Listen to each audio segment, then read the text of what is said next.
Donc, rebonsoir à chacun et chacune. Merci d'être présente pour cette troisième interview diète. Et c'est Laurie qui est là pour nous parler de son activité de diététicienne nutritionniste dans le milieu hospitalier. Donc, Laurie, Bonsoir. bonsoir, bonsoir. Je te laisse te présenter, Laurie, et puis nous dire un petit peu ton parcours, ton activité, et puis on posera des questions au fur et à mesure. Ça marche. Bon, bonsoir à tous déjà et merci d'être présente et j'espère pouvoir répondre à un maximum de vos questions sur le métier de diététicienne hospitalière. Alors, moi, j'ai été diplômée en 2018 et j'ai eu la chance de commencer à travailler assez rapidement en 2019. Donc, j'ai plus de 10 ans en fait d'expérience et j'ai travaillé à peu près 10 ans au milieu hospitalier. Tu as Donc, été j'ai diplômée en fait 2008. Ça dit 2000. 2008, ouais. Tu as Ah, dit pardon, 2008. 2018. C'est ça. 2008, Pas du pardon. tout. En 2008 et tu as commencé à bosser en 2009 parce que sinon ils vont se dire ah ça fait pas beaucoup. Donc, j'ai commencé à travailler en CDD, hein, comme c'est généralement le cas, dans un petit hôpital de banlieue qui était l'hôpital d'Argenteuil. Et après, très vite, j'ai été recrutée par un hôpital pédiatrique à Paris, donc l'hôpital Robert Debré, où j'ai travaillé 2 ans. Et ensuite, j'ai retravaillé à l'hôpital d'Argenteuil pendant 3 4 ans. Et après, j'ai travaillé à l'hôpital de la Pitié-Salpêtrière. Donc, ça, c'est pour le parcours professionnel. Je rentrerai un peu plus dans les détails après, si vous voulez, au niveau des services. En parallèle de ça, j'ai plusieurs diplômes. Donc, notamment, le premier, c'est un diplôme en obésité de l'enfant et de l'adolescent.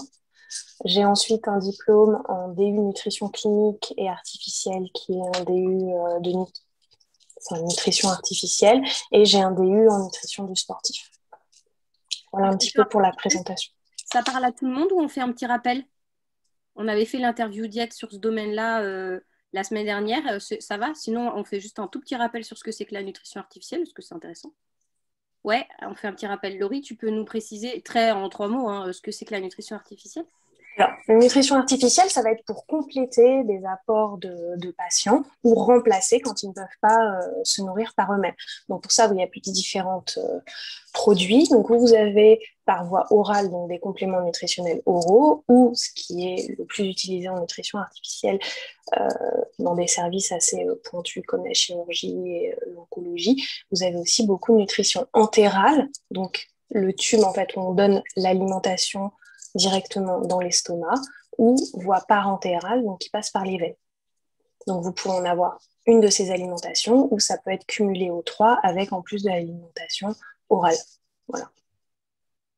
Si ça vous intéresse et que vous n'étiez pas là sur l'interview du mois dernier, vous pourrez regarder le replay puisque William était spécialisé. C'était un nutritionniste qui intervenait à domicile chez les personnes pour la nutrition artificielle. Voilà. Juste une petite parenthèse. Ok, super. Donc, est-ce que tu as eu un poste suite à tes stages ou c'était complètement indépendant de tes stages?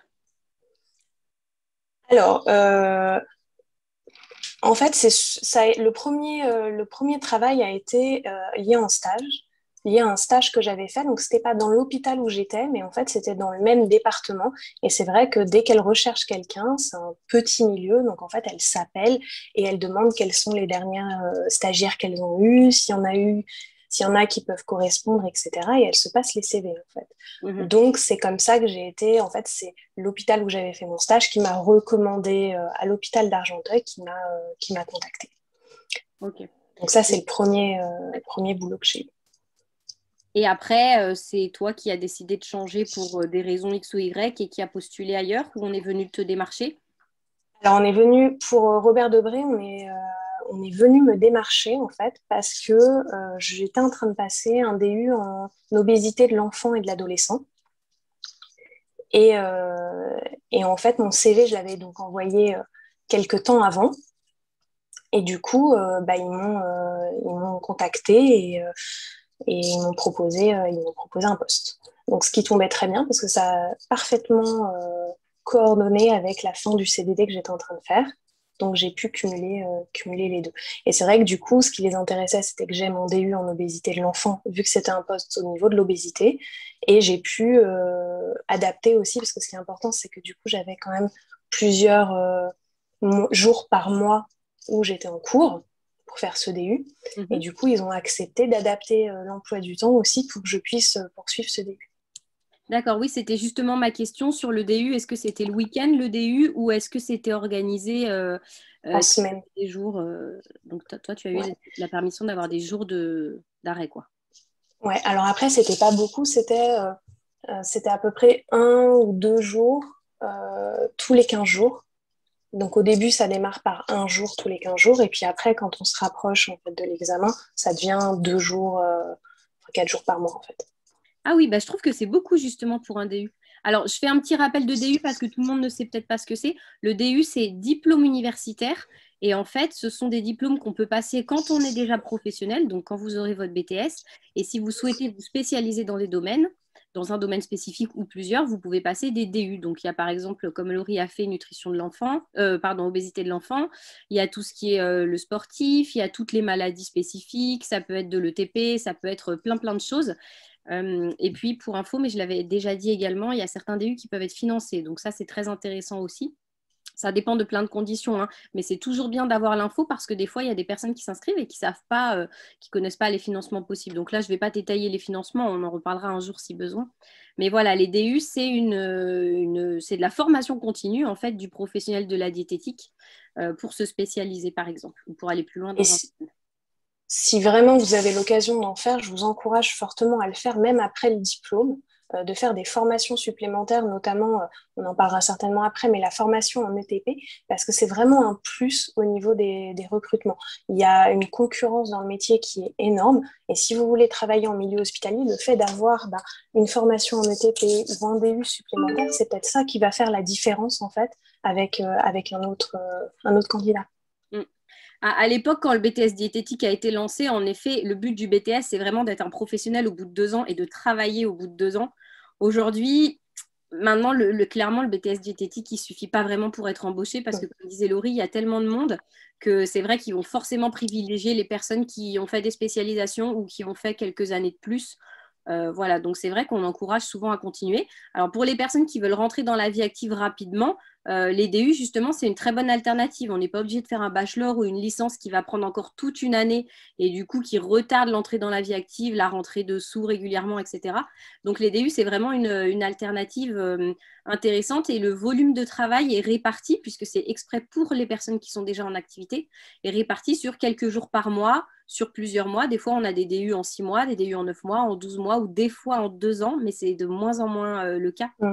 Donc, c'est vraiment un format qui permet d'avoir une vie à côté et de pouvoir se lancer dans la vie active. Donc, ça, c'est cool.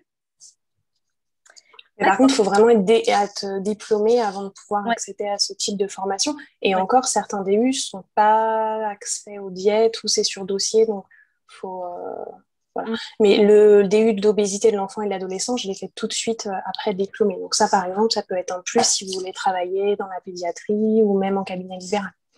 Oui, tout à fait. Ouais. Excusez-moi, j'ai une petite question par Bien sûr. rapport au Oui. début. Comme on fait donc le BTS, on a les résultats en fin septembre, début octobre, c'est ça? Ouais, plutôt octobre parce que fin Mm. septembre, on passe les mémoires. Mm. Ok. Et du coup, ça peut pas, comment on dit, retarder justement, pas la rentrée parce que les DU, j'imagine qu'il y en a sur plusieurs sessions, mais ça peut pas retarder de faire le DU? Alors, TDU, en fait, généralement, les inscriptions, c'est octobre-novembre. Donc, en fait, ça correspond à peu près à ça. Et c'est comme ça. Moi, je sais que j'ai eu, par contre, c'était vraiment short, mais j'ai eu quelques semaines, je crois que j'ai eu 2 semaines pour m'inscrire au DU, mais je les ai contactés. Ils avaient encore des places. Et du coup, j'ai foncé. Alors, c'est vrai que c'est un investissement. Le prix des DU, ça varie entre 500 et 1000 euros à peu près. Donc, quand c'est de sa poche, c'est quand même un investissement, mais c'est ça qui peut vous ouvrir des portes et c'est ça qui peut vous permettre d'accéder à des postes que vous auriez peut-être pas eu. Moi, c'est ça clairement qui m'a ouvert les portes de Robert Debré et c'était génial, Ok. inespéré. Ils tiennent compte hein, du fait que les résultats arrivent assez tard et les rentrées scolaires, enfin c'est même pas scolaire, mais les rentrées des DU, ça se fait pas en octobre. Hein, c'est plutôt, en général, c'est plutôt janvier. Ah bon, donc ça tombe bien du coup, oui, ça Ah, doit être... c'est calculé, ouais, parce que sinon il faudrait attendre. Bon, après, en général, on n'est pas obligé de le faire directement après la formation. Là, c'est ce qu'a fait Laurie, mais ce n'est pas obligatoire. Moi, j'ai fait le DU nutrition du sportif et je l'ai fait 3 ans ou 4 ans, je ne sais plus, après l'obtention du BTS. Donc, il n'y a vraiment pas de... Enfin, voilà, il y a pas d'obligation. Donc, voilà. Et quand, j'en profite pour donner une autre info, quand vous voulez continuer en bachelor ou en licence, par exemple, si vous faites une licence pro en nutrition, vous avez le droit de vous inscrire et en fait, vous commencez les cours et l'inscription sera effective sous réserve de l'obtention du BTS. D'accord? Ça veut dire que vous rentrez avec tout le monde, si la rentrée est avant les résultats, vous rentrez, vous allez en cours, etc. Et puis vous continuerez si vous avez eu le BTS. Et dans certains cas, en fonction de ce qui vous manque ou des notes que vous avez eues, c'est même possible que vous soyez accepté en licence, même si vous n'avez pas validé le BTS. Donc pensez pas que le fait que les résultats arrivent en octobre soit vraiment un frein à la poursuite d'études, parce que dans tous les cas, il y aura toujours une petite période de chevauchement, mais ça se fait, il y en a plein qui le font, donc voilà. Parce que les places sont limitées après le BTS en licence ou en DU, c'est sur sélection de dossiers. Ça dépend. Ça dépend, mais souvent les DU, il y a un nombre de places limité, donc il y a des listes d'attente. Parce qu'en fait, dans certains DU, ils n'acceptent pas forcément que les diètes. Ça peut être pour des médecins, des infirmiers, la nutrition du sportif, c'était ouvert aux kinés, aux podologues, etc., aux coachs sportifs également.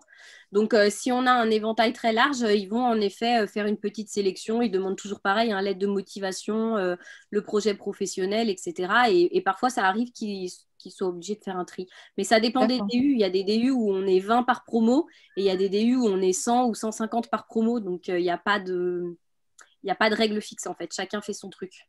Chaque organisme fait son truc. Voilà.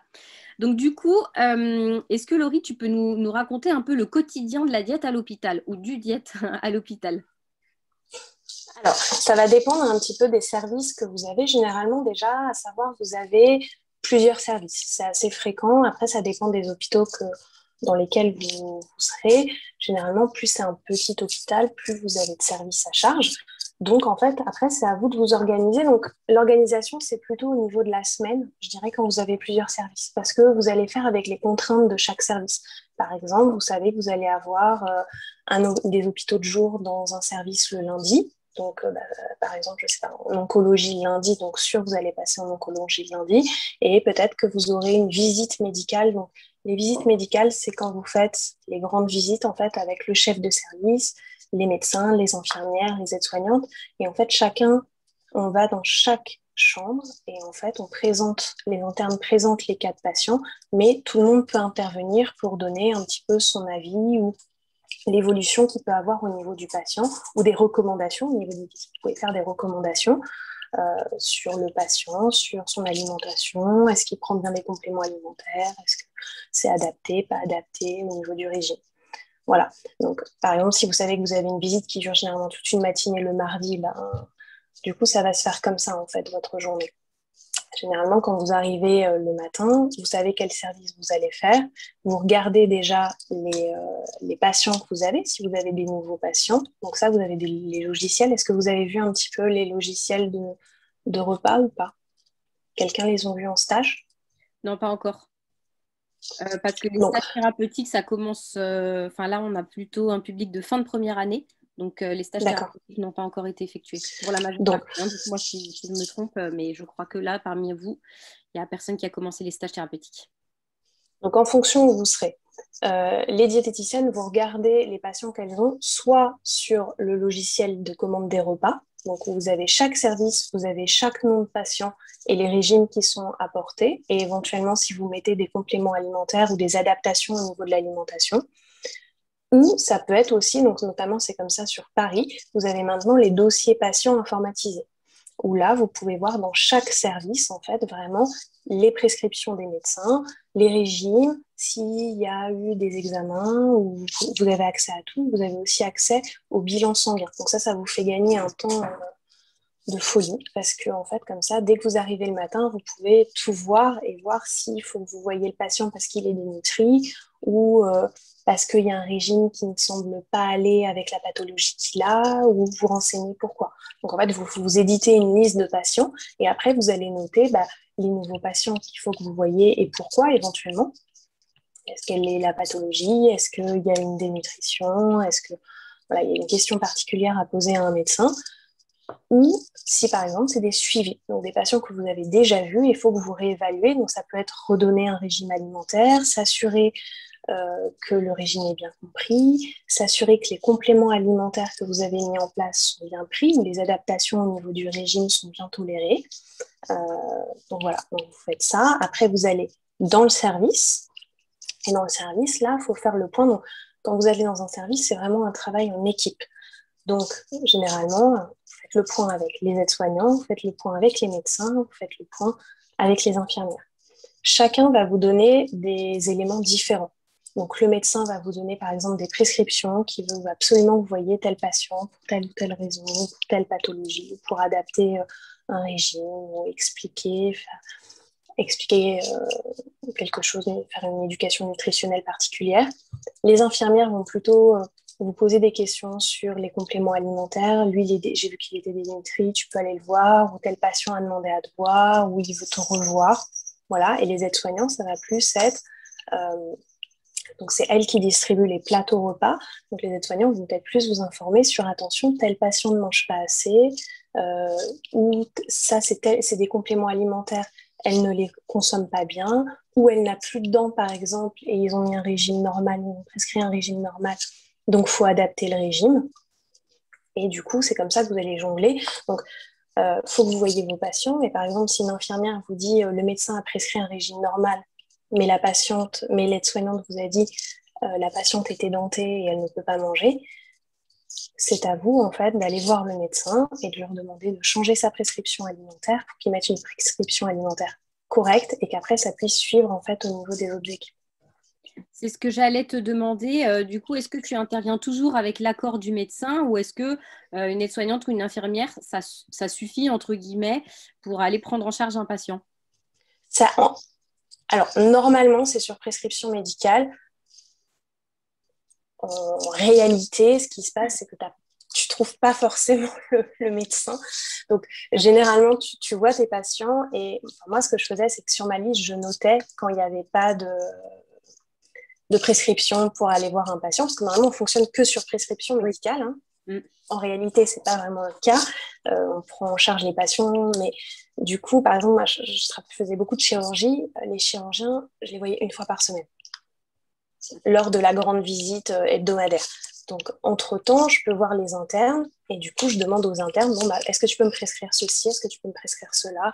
Et en fait, c'est eux qui mettaient à jour les prescriptions. Et généralement, j'essaye de regrouper pour ne pas perdre trop de temps. Parce que sinon, en fait, on les cherche. Eux, ils ont aussi beaucoup de choses à faire. Donc, on essaye de regrouper les demandes et on prend tous les classeurs et ils font les prescriptions. Alors, bien sûr, il faut argumenter ce qu'on fait, ce qu'on dit, pourquoi. Et en même temps, ça permet aussi d'avoir un retour de ça marche pas. Qu'est-ce qu'il prévoit au niveau thérapeutique, au niveau traitement. Voilà, c'est essentiel en fait. Et c'est beaucoup de relationnel en fait dans le métier, d'échanger justement comme ça sur les pratiques, ce qu'ils souhaitent, mais est-ce que ce qu'ils souhaitent c'est adapté ou pas? Quel est notre avis là-dessus?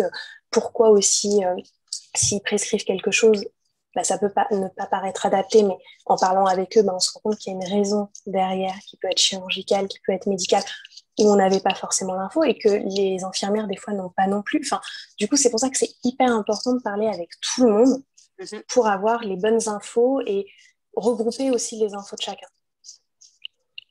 D'accord. Donc après, tu vas dans la chambre du patient et tu fais ta petite enquête. C'est ça. Donc après, je vais dans la chambre du patient, donc je lui pose des questions, je lui explique un régime. Alors là aussi, le patient peut être là comme il peut ne pas être là.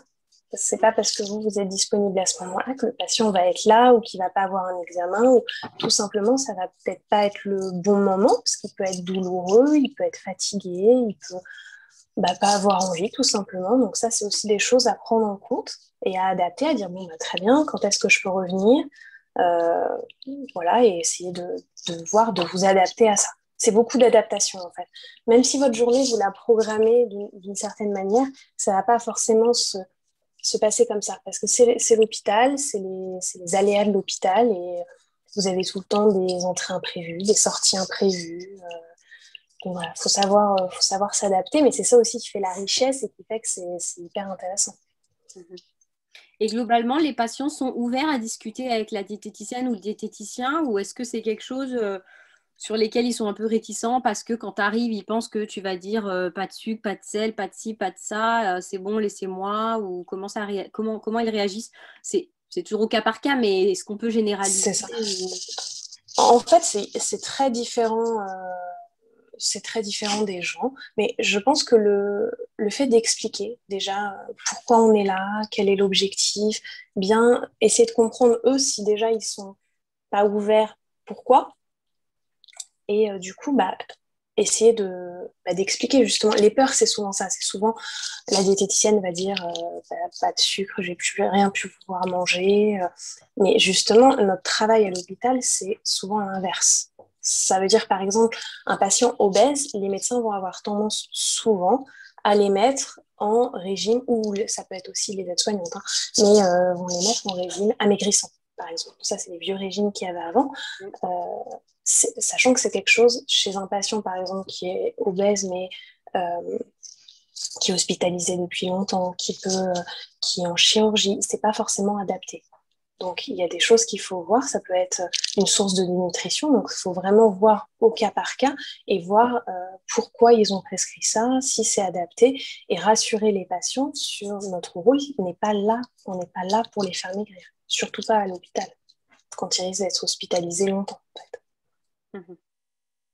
D'accord. Et est-ce que tu peux rappeler du coup tous les services ou les pathos que tu voyais le plus souvent? Il y en a beaucoup. Ouais. Ouais. Alors, déjà, de manière générale, si vous faites un petit hôpital, donc c'est peut-être moins spécialisé, mais par contre, c'est très formateur parce que vous allez être très polyvalent et vous allez voir beaucoup de choses différentes.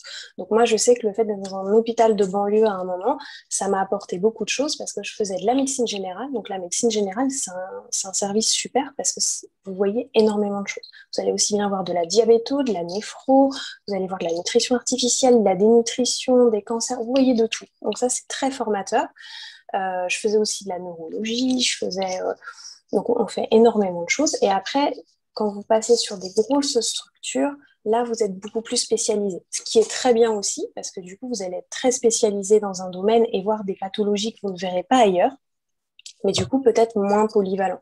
Donc, c'est hyper important dans les premières années aussi d'essayer de changer et de ne pas rester, même si vous vous plaisez, par exemple, je sais pas, si vous faites de la diabétologie, vous adorez la diabétologie, c'est bien quand même de changer un petit peu, si possible, hein, mais de service pour voir des choses différentes et vous former sur des pathologies différentes.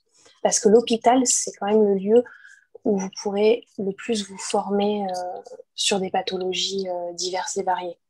Donc, par exemple, quand on est sur une plus grosse structure, en neurologie, j'ai vu des pathologies qu'on ne voyait pas ailleurs, donc comme par exemple des maladies de Charcot ou des SLA, qu'on ne va pas voir très rarement dans un petit hôpital de banlieue. Quand je faisais de la prévention cardiovasculaire, je pouvais voir aussi des pathologies comme des hypertriglycéridémies qui étaient très rares, qu'on ne voit pas en fait dans d'autres hôpitaux parce qu'ils viennent vraiment se faire soigner par des professeurs particuliers. C'est des pathologies rares, particulières et génétiques, donc ils ne vont pas aller ailleurs. Donc ça, c'est hyper intéressant.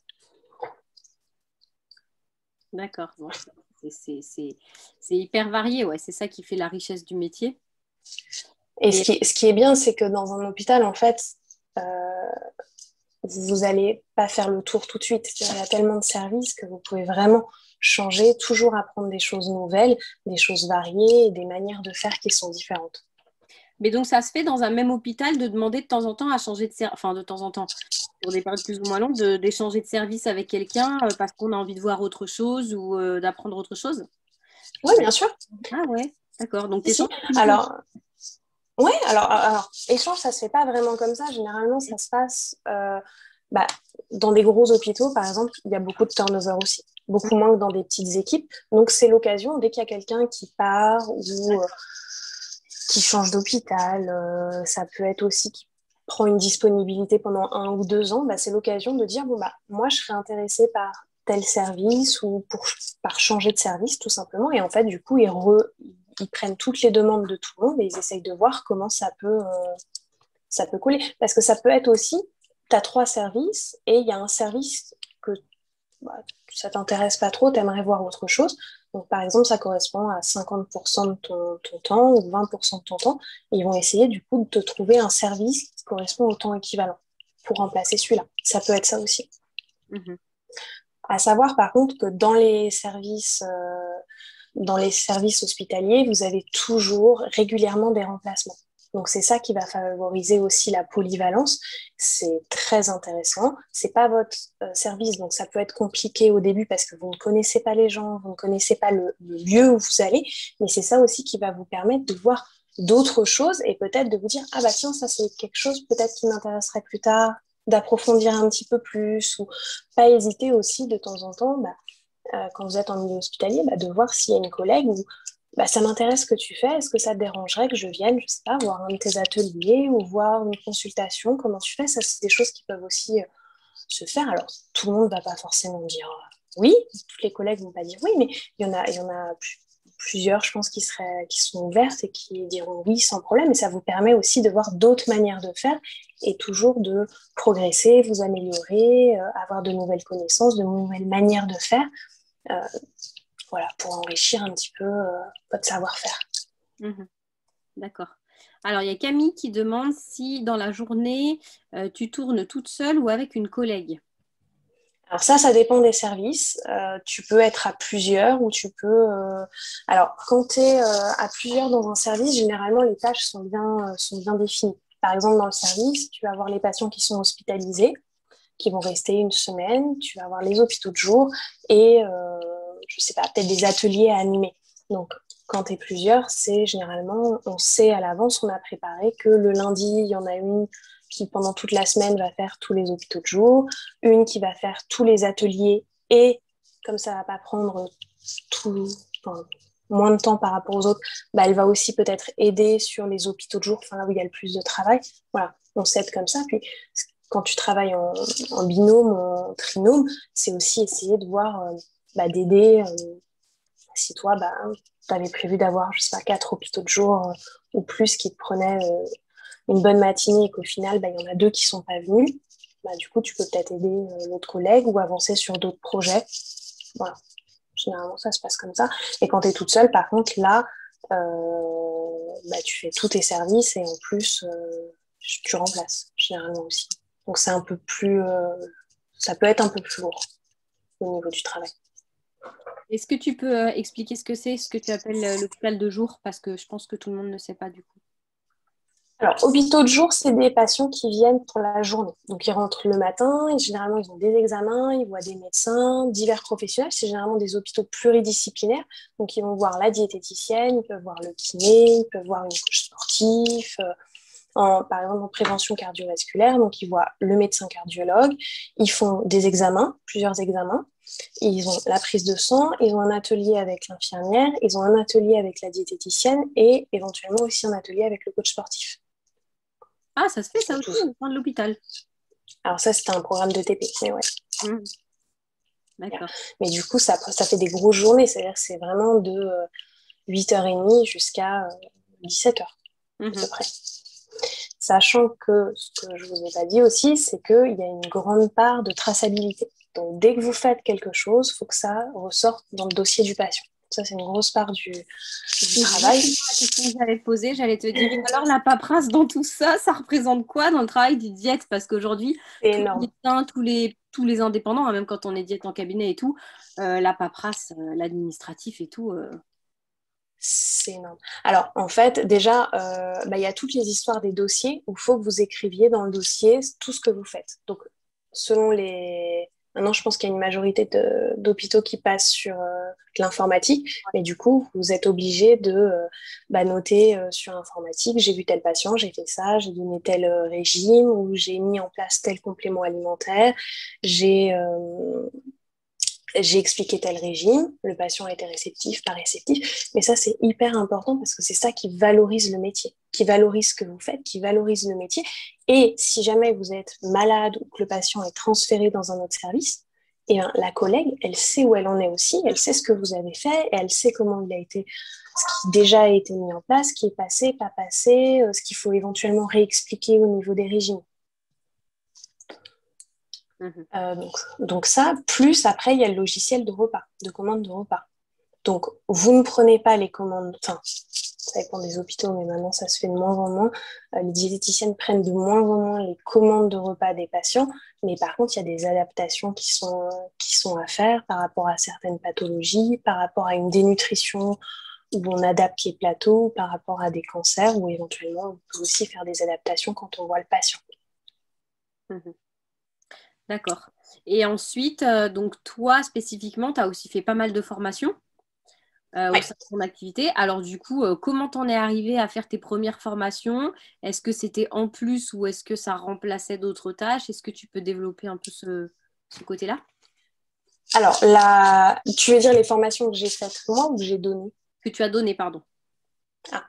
Alors, en fait, c'est... Ouais. Alors, dans le métier diététicienne, il y a une partie aussi qui est de formation, c'est-à-dire de former les personnels soignants, de former les infirmières, les aides-soignantes, ainsi que éventuellement le personnel de cuisine à différents thèmes. Donc, ça peut être la dénutrition, ça peut être les différents régimes à adapter dans un service, ça peut être les compléments alimentaires. Voilà. Après, ça dépend du public, ça dépend ce qui est demandé. C'est souvent les cadres en fait, du service où vous êtes responsable qui vont demander, ben là, il y aurait peut-être besoin d'une formation sur les différents régimes parce que c'est pas très bien compris, ou il y a des nouvelles aides-soignantes et infirmières qui sont arrivées, elles connaissent pas très bien, ou c'est différent de l'établissement où elles étaient avant. Donc voilà, donc on peut vous demander des choses comme ça. Donc après, c'est à vous de voir aussi quels sont les besoins, les demandes des équipes, les besoins. Ce qu'il peut avoir aussi, un cadre peut identifier certains problèmes, mais peut-être que les équipes en ont aussi d'autres qu'elles n'en ont pas parlé. Donc c'est bien aussi de leur demander quelles sont leurs attentes, qu'est-ce qu'elles souhaitent, et voilà. Et du coup, donc, ça, c'est assez régulier. C'est au moins tous les ans, déjà, vous devez, 2 fois par an, vous devez former les internes au fonctionnement. Tous les 6 mois, vous changez d'interne. Donc, c'est les internes quand même qui vont faire les prescriptions, qui vont vous dire avec quel patient voir. Donc, c'est très important de les connaître. Donc, c'est un moyen de vous présenter, c'est un moyen de présenter ce que vous faites aussi, comment vous travaillez, comment vous contactez, qu'est-ce qu'il faut prescrire, les régimes, etc. Donc, les former, les compléments alimentaires, éventuellement leur faire goûter les compléments alimentaires quand ils ne connaissent pas. Voilà. Ça, c'est important de faire ça. Et après, vous pouvez avoir plus ponctuellement des formations aux médecins. C'est assez rare, mais ça peut arriver. Mais ça peut être plutôt les infirmières, les aides-soignants, et personnel de cuisine aussi de temps en temps. Et du coup, dans ce cadre-là, comment vous êtes perçu par le personnel médical, entre guillemets pur, en fait? Comment ils vous perçoivent? Par rapport aux internes? Oui, par exemple, par rapport aux internes, aux infirmières, est-ce que, entre guillemets, vous êtes acceptée comme l'experte vraiment diététique et ils n'ont pas quelque part leur mot à dire, ou est-ce que, voilà, je ne sais pas, quel genre de réaction vous avez pu rencontrer, par exemple? Alors ça, c'est très variable, ça dépend des gens, Oui. Ça dépend des services.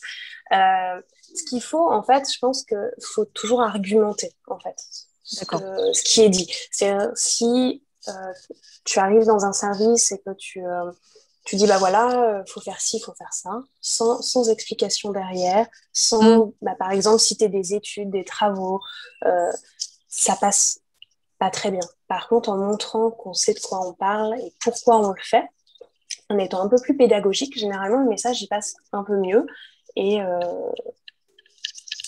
tu vas arriver à te faire accepter. Après, il existe quand même dans certains services où les médecins ne voient pas trop l'intérêt d'une diététicienne. Ça arrive. Oui. Ça arrive. C'est vrai que ça complique un petit peu le travail, mais ils sont quand même... ils deviennent de plus en plus rares. Le métier de diététicienne a aussi beaucoup évolué, donc ce qu'il faut voir, c'est que moi, quand j'ai fait mes stages il y a 10 ans, mes maîtres de stage me disaient qu'au début, leur rôle, c'était vraiment de prendre des commandes repas, d'adapter les plateaux. C'était à peu près tout.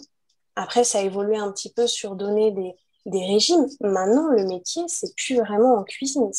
Alors, il y en a quand même un petit peu, mais en milieu hospitalier, on est vraiment sur de l'éducation, de la prévention de maladies, de la prévention de la dénutrition. Enfin, on est sur ça. On est vraiment des soignants, des rééducateurs. Ok.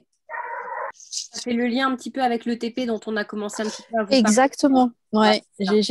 J'ai fait l'open class avec Voilà. Fabienne et effectivement, ça rejoint. Oui, tout à fait. Aujourd'hui, on expliquait que l'ETP, c'était vraiment indispensable pour le diététicien parce que, comme dit Laurie, on est vraiment dans une démarche pédagogique d'expliquer aux patients. C'est d'ailleurs, c'est rigolo parce que ça fait vraiment le lien avec ce que je dis toujours aux étudiants en BTS. Il faut toujours argumenter et justifier. Quand vous êtes étudiant en BTS, vous allez passer vos examens, je vous dis toujours argumenter, expliquer, etc. Et avec les patients, c'est exactement la même chose. Laurie l'a très bien dit. Et c'est pareil si vous êtes en consultation individuelle en cabinet. Si vous dites à un patient, bon, bah, pour ta santé, t'arrêtes le sucre et le sel, je dis vraiment n'importe quoi. Il va se braquer et qu'est-ce qu'il va faire en sortant? Il va manger du sucre et du sel. Par contre, si on explique pourquoi, comment, et qu'on donne plein d'exemples et qu'on éduque vraiment la personne, elle va se sentir beaucoup plus investie et en plus, elle aura beaucoup moins de difficultés à suivre son régime. Parce que clairement, un régime, c'est vraiment un truc, il y a la diète qui arrive, enfin les clichés, quoi, hein, vous allez l'entendre. C'est clair. C'est déjà le cas d'ailleurs. Ah, tu fais de la diététique, oh, bah, regarde pas ce que je mange, et toi, ça y est, tu as une salade et tout, mais c'est pas du tout ça la diététique, hein. Donc, c'est exactement ce que Laurie disait, c'est vraiment toute la démarche pédagogique, échange, etc.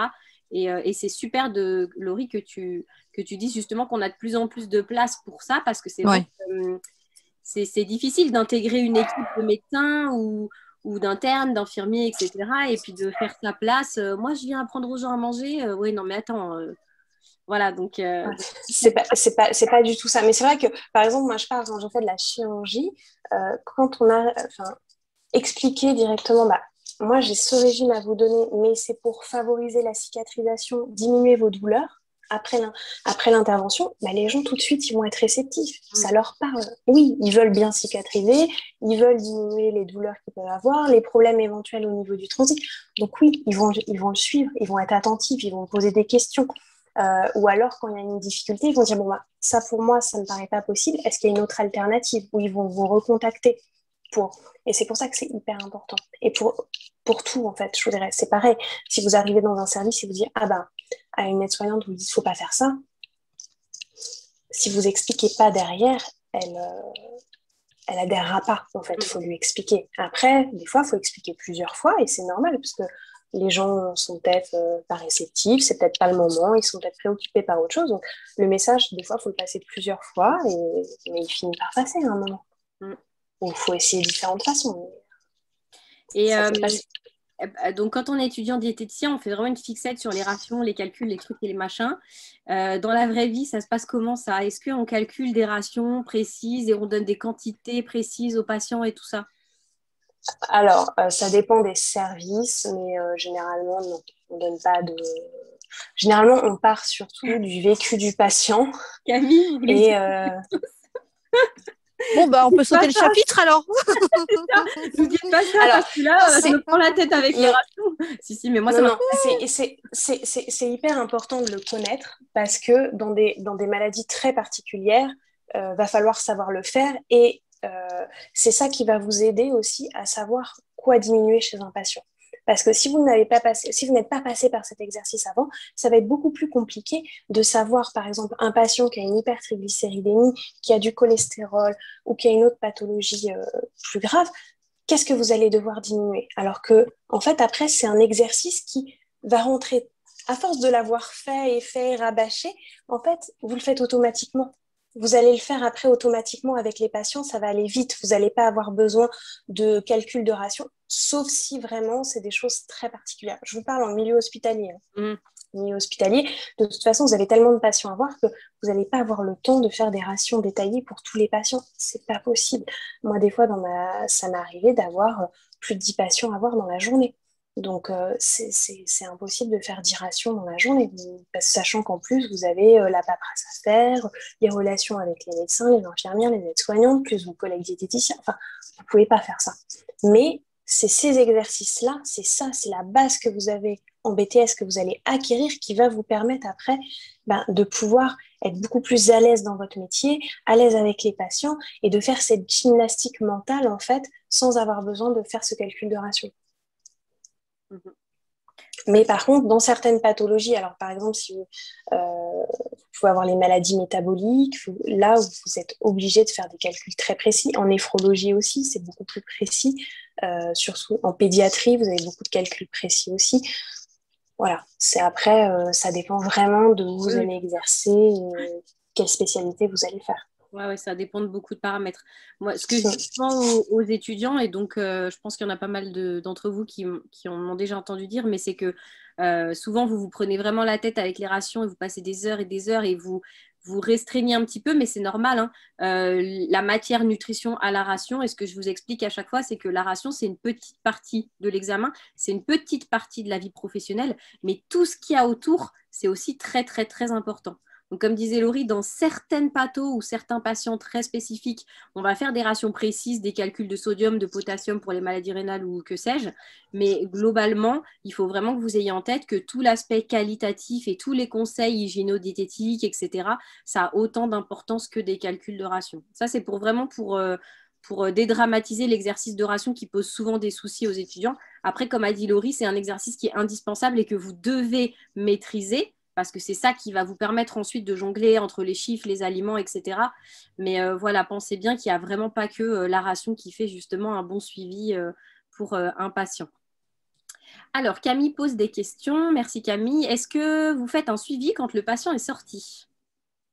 Alors ça, c'est pareil, ça dépend des hôpitaux. Il y a des hôpitaux où c'est possible, d'autres hôpitaux où ce n'est pas possible malheureusement. Donc ça dépend s'il y a des consultations diététiques dans le service où vous êtes ou pas. Mais c'est extrêmement variable. Donc ça, c'est assez frustrant. Ça, c'est une partie qui peut être frustrante quand vous mettez en place des choses et qu'au final, vous ne savez pas. Vous ne savez pas si ça passe bien, si ça ne passe pas. Après, laissez toujours vos coordonnées au service diététique. S'il y a un souci, les patients comme ça peuvent vous recontacter et ils le font. Si vraiment il y a quelque chose qui n'arrive pas, ils vont le faire.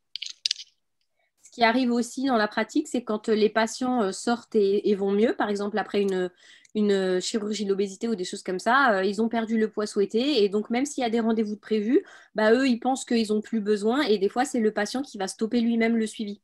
Ça arrive. Ça fait partie des raisons des échecs de la chirurgie bariatrique parce qu'en fait, le suivi, il doit être vraiment instauré sur du long terme. Et voilà, donc ça peut arriver aussi que ce soit le patient qui fasse pas qui décide de stopper le suivi qui est prévu. Alors après, pour la chirurgie bariatrique, il y a un gros travail à faire en préopératoire, en fait, justement, pour les alerter qu'il ne faut surtout pas arrêter, il faut continuer de venir, peut-être espacer, mais il faut venir, parce que de toute façon, ils vont perdre du poids, mais ils vont en reprendre un petit peu. Même avec une sleeve aussi, c'est connu. Donc, c'est important, quand ils savent ça, généralement, ils essayent de revenir aussi. Oui, tout à fait. Alors, d'autres questions. Quels sont les horaires en hôpital environ? Est-ce que vous pouvez faire des heures supplémentaires? Et je poserai l'autre question après puisque ça porte sur autre chose. Alors, horaires, c'est des horaires assez classiques. Généralement, ça va être vous arrivez entre 8h30 et 9h et vous repartez vers 17h, voire plus tard. Après, c'est souvent adapté avec des contraintes de service. Par exemple, vous allez avoir une réunion ou un staff qui est très tôt le matin, très tard le soir. Par exemple, moi, j'avais une visite médicale qui démarrait à 7h30, pile poil, dans le service. Donc moi, en fait, j'étais obligée d'être à l'hôpital à partir de 7h. Mais du coup, je m'adaptais, donc c'était une très grosse matinée pour moi, mais du coup, je partais un petit peu plus tard. Ça dépend, certains hôpitaux autorisent ça, d'autres sont un peu plus stricts au niveau des horaires, il faut vraiment être dans une certaine plage horaire et il ne faut pas en sortir.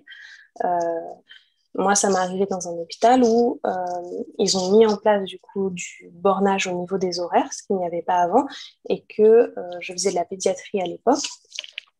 Du coup, je décalais souvent mes horaires pour pouvoir faire des rendez-vous avec les parents après leur travail, donc à 18h, des fois à 19h. Et quand ils ont borné en fait jusqu'à 5h, du coup, je ne pouvais plus faire ces entretiens-là parce qu'ils ne comptaient plus mes heures sup. Et je ne pouvais plus les rattraper. Donc, j'ai dû remplacer ça par des entretiens téléphoniques. Alors forcément, c'est toujours des patients. On a des patients qui ont en jeu ou leur santé. Donc, on va le faire, mais on va essayer de s'adapter et de voir. Après, voilà, ça dépend de la politique de l'hôpital. C'est assez variable aussi selon où vous allez être. Et au niveau des heures sup, alors ça, c'est quelque chose qui est fréquent. Donc, il faut le savoir, il y a quand même beaucoup d'heures sup en milieu hospitalier. Les heures ne sont généralement pas payées. Et après, en fonction des hôpitaux, vous pouvez les récupérer ou non. Généralement, ils l'autorisent, mais c'est généralement pas en journée entière. C'est éventuellement en heure. Quand vous arrivez à finir un peu plus tôt votre travail, vous avez moins de travail, vous pouvez éventuellement rattraper des heures. Mais ça peut arriver que vous ne rattrapiez pas toutes les heures sup que vous avez faites. Oui, disons que s'il y a des patients qui sont dans le besoin, même si on a prévu de partir un peu plus tôt, ça reste un peu compliqué, quoi. On a tous notre fonction professionnelle et voilà, dans la pratique, on peut, mais dans la théorie, pardon, on peut, mais dans la pratique, c'est peut-être pas toujours évident. C'est ça. Par exemple, je sais qu'une fois, j'avais une stagiaire, donc on était avec un patient et en plein milieu de la consultation, elle se lève et elle part et je lui dis, tu vas où? Elle dit, ah bah c'est l'heure. Ah, oh, une stagiaire en plus, elle n'avait pas peur, hein? Ouais. Et j'ai dit, mais enfin, c'est vrai que sur le coup, ça m'a. Donc elle est partie, mais le lendemain, j'ai reparlé un petit peu avec elle et je lui ai dit, mais c'est pas possible. Enfin, il y a un patient, tu lui expliques un régime, c'est pas possible de partir en plein milieu de la consultation en disant c'est l'heure. Puis après, voilà, il y a des patients qui ont, dans certaines journées, peuvent avoir beaucoup d'examens, mais il faut vraiment que vous le voyez parce que le lendemain, vous pouvez être dans un autre, ou absent, ou dans un autre service, ou après, vous savez qu'il va partir. Des fois, ça peut arriver, vous restez plus tard parce qu'il faut que vous le voyez. Vous avez quand même votre conscience professionnelle et vous n'allez pas le laisser partir sans régime ou sans aide. Voilà, donc ça fait partie des aléas. Est-ce qu'il y a des gardes de nuit ou le week-end? Parce que si quelqu'un arrive en urgence le week-end, est-ce que la consultation diététique attend le lundi ou ça fait partie des postes d'urgence? Ça dépend des hôpitaux. Certains hôpitaux ont des gardes. Alors, ça peut être des gardes de week-end, ça peut être des gardes de demi-journée et d'autres non. C'est quoi des gardes de demi-journée? Par exemple, dans certains hôpitaux, c'est que le samedi matin, dimanche matin. Pour gérer vraiment les urgences qui peuvent arriver. Donc, ça peut arriver dans des hôpitaux où il y a vraiment des maladies. Alors, la pédiatrie, c'est assez fréquent dans les hôpitaux pédiatriques. Ça peut être aussi des hôpitaux qui gèrent des pathologies très particulières comme des maladies métaboliques où il y a besoin de régimes très particuliers. Sinon, le traitement, c'est le régime et ça peut mettre la vie des patients en danger. Donc, ça peut être ça aussi. Après, d'autres hôpitaux sont plus dans... il n'y a pas d'urgence diététique, ça peut attendre quelques jours et il y a des protocoles d'urgence à mettre en place, notamment dans des maladies métaboliques, en attendant qu'ils soient pris en charge par la diététicienne. Donc ça, c'est très variable aussi.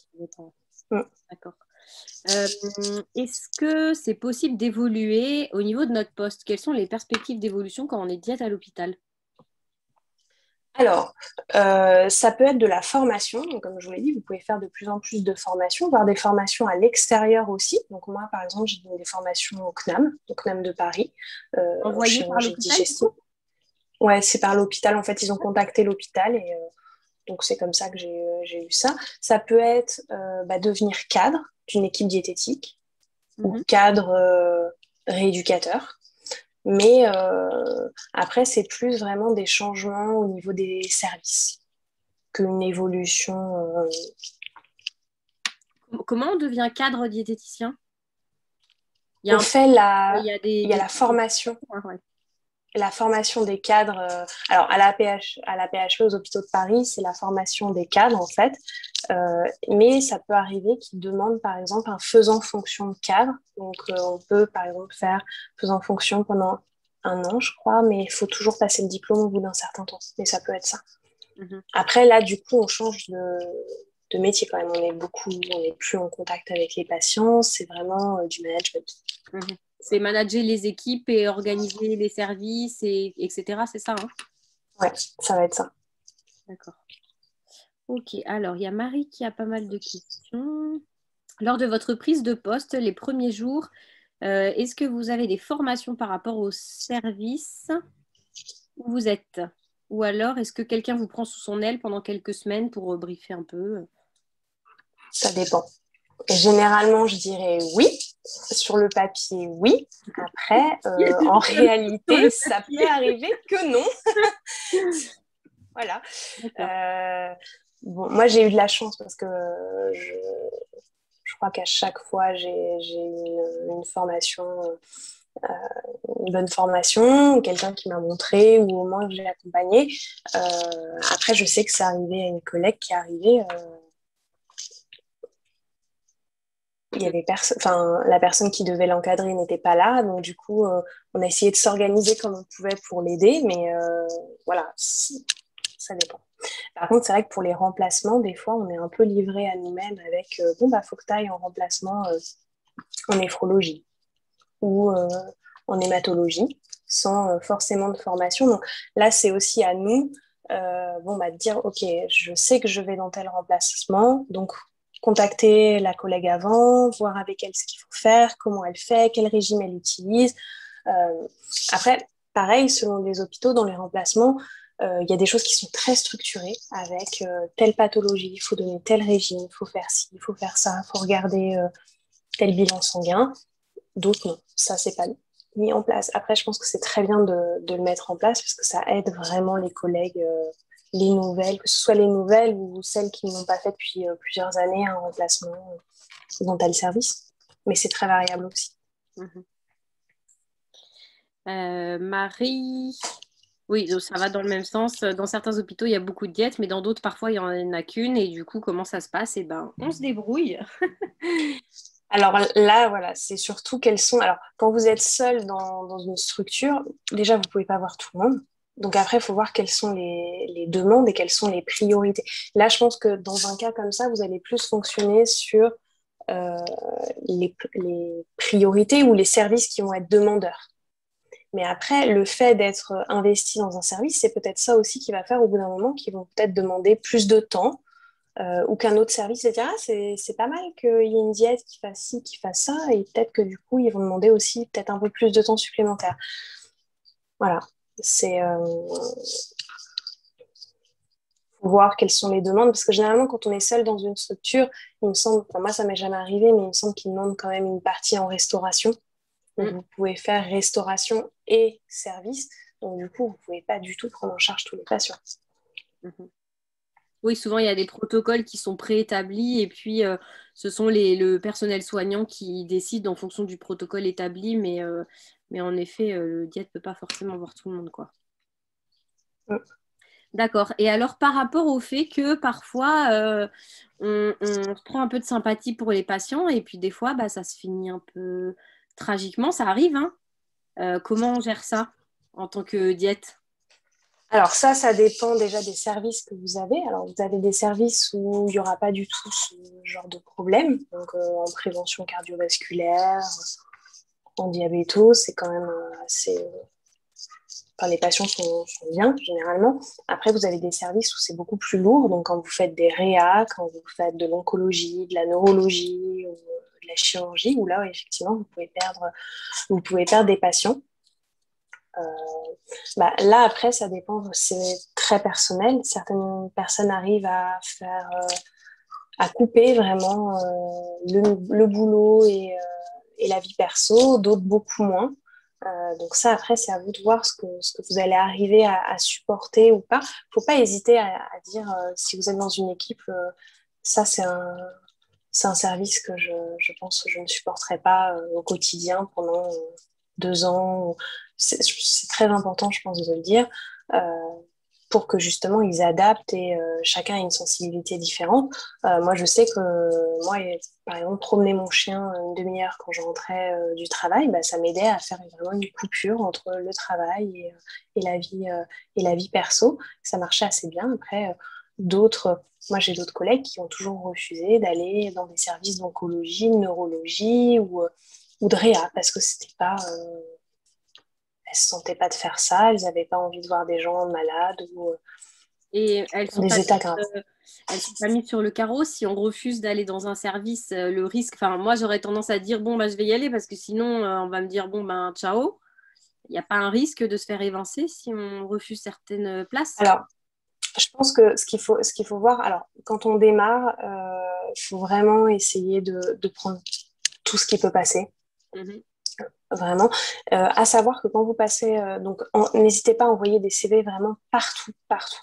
Pas que se limiter à un ou deux hôpitaux. Envoyez partout et essayez d'avoir décrocher un CDD. C'est ça qui va vous ouvrir des portes, même si au début c'est un peu ingrat, mais ce sera une expérience que vous aurez en plus par rapport à d'autres. Donc c'est ça qui est hyper important.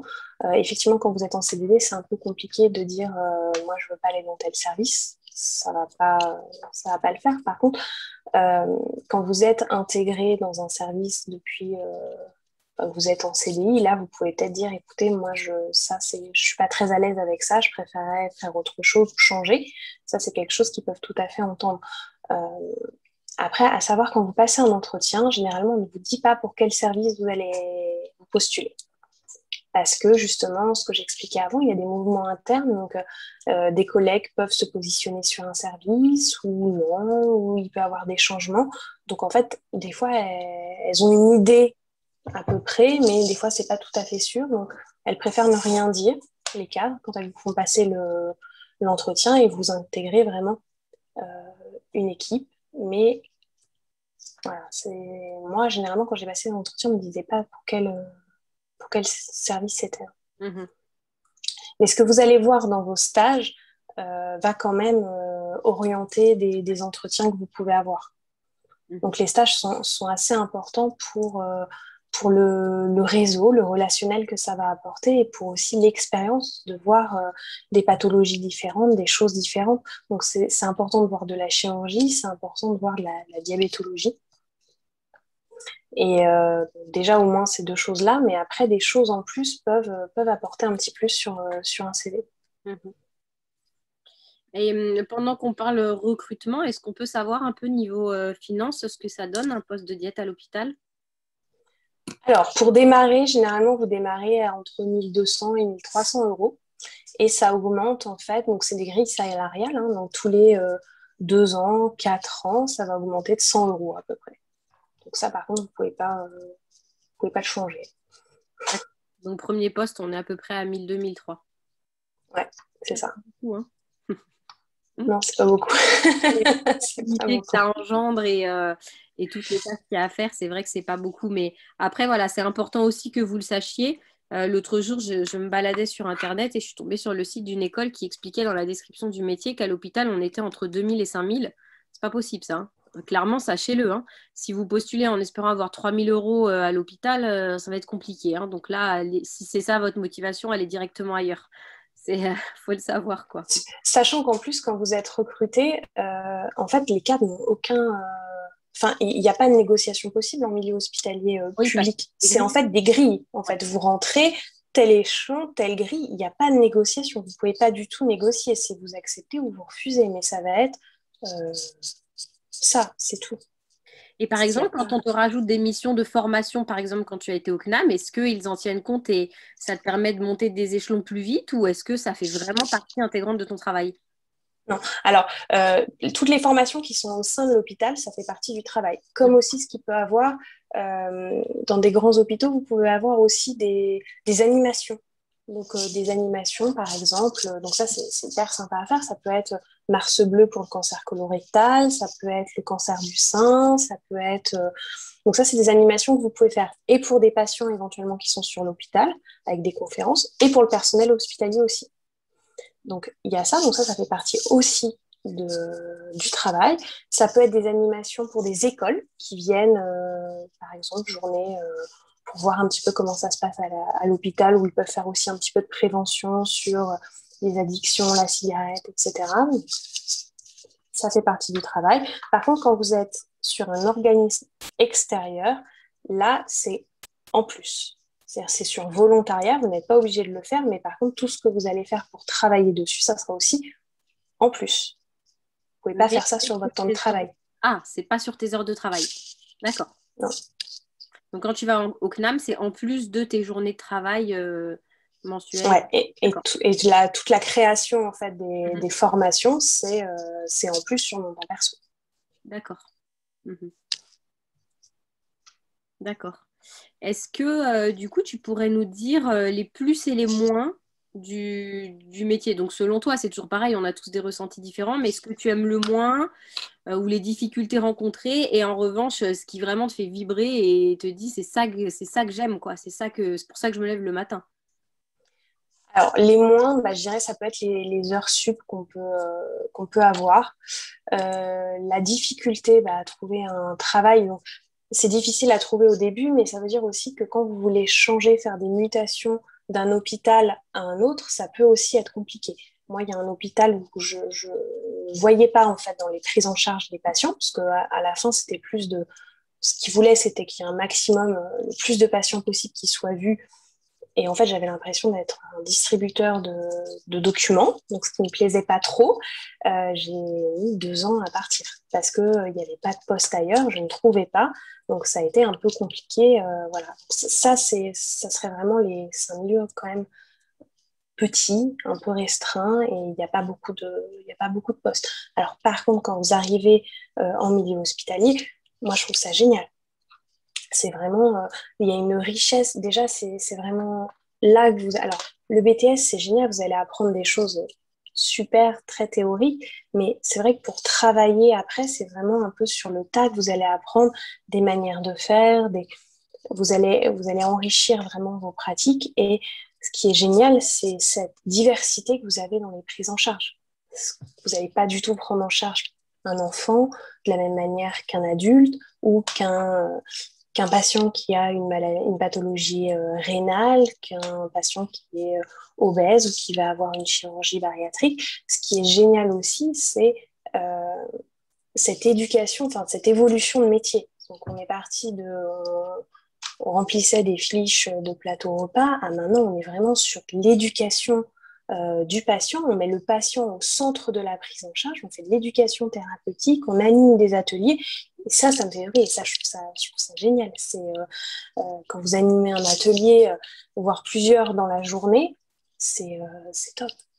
Vous avez des échanges avec les patients, ils vous posent des questions, enfin, on n'est plus, je pense, sur vraiment une relation, je dirais, un peu de professeur-étudiant qu'il y avait à un moment au niveau des patients soignants. On est vraiment sur un échange, sur essayer de l'aider au maximum, de trouver qu'est-ce qui va lui correspondre le mieux, comment je peux l'aider.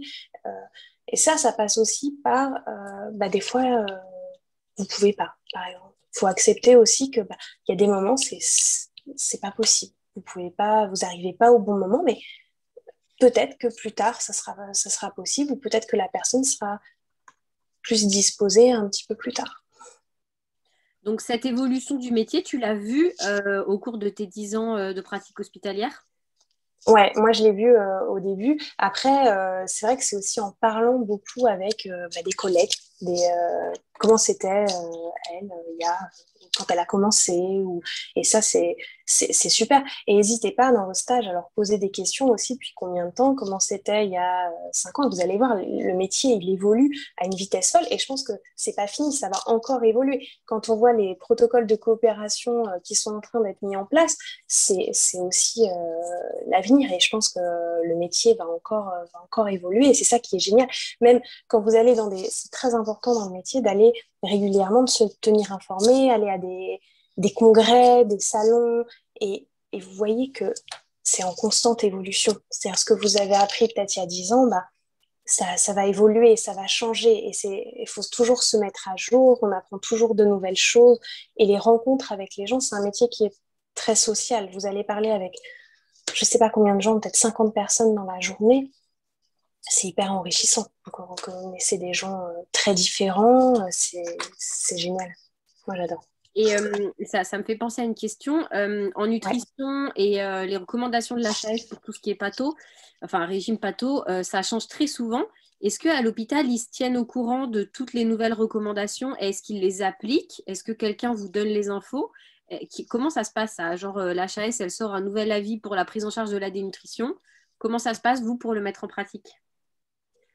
Ah ben, on en parle en équipe. Alors en fait, c'est souvent, il y a très régulièrement des réunions d'équipe. Alors après, c'est pareil, ça dépend des hôpitaux, comment ça fonctionne.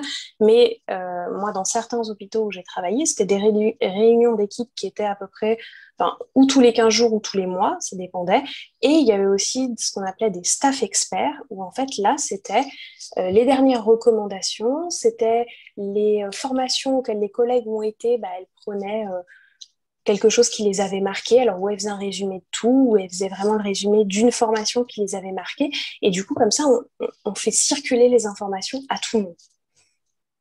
Et c'est pareil, du coup, quand il y a quelque chose comme ça à adapter, généralement, ce qui se passe, c'est que bah, on va demander, bon, bah, qui veut travailler sur, par exemple, refaire un régime ou refaire telle recommandation. Donc, il y a peut-être 2 personnes qui vont se porter volontaires en réunion, donc qui travaillent dessus et qui après vont représenter le régime revu, revisité. Chacun donne son avis, annote des petites choses. Voilà, c'est un vrai travail d'équipe, aussi bien dans les services qu'au niveau du service diététique, dans l'idéal.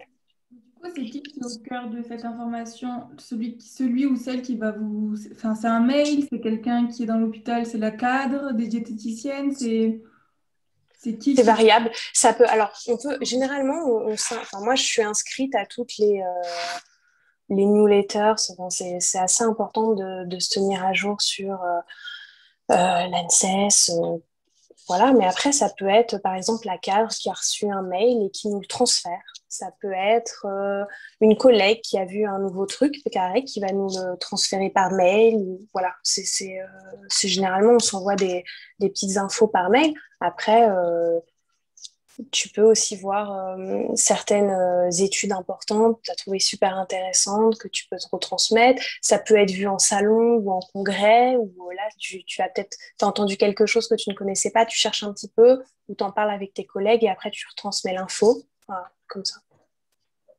D'accord. C'est un peu variable. Ouais, c'est intéressant de savoir qu'il y a quand même de la mise à jour, etc. Parce que quand les protocoles sont établis, comme il y a beaucoup de choses à faire, etc., on se dit à quel moment justement ça se passe, l'harmonisation et l'évolution des pratiques. Et donc ça se fait, quoi. Bon, après, forcément, ça dépend toujours des endroits, des services, etc. Mais globalement, il y a des choses C'est qui ça. se mettent en place pour que ce soit fait, quoi. D'accord. Ça dépend beaucoup des hôpitaux. Hmm.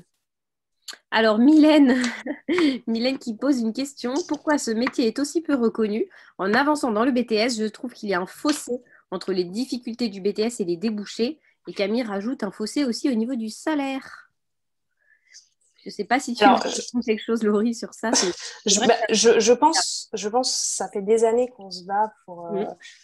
pour déjà revaloriser la formation. Donc, le BTS passe en licence et je pense que tant que ça sera pas fait, le salaire ne suivra pas et la reconnaissance sera un peu compliquée aussi.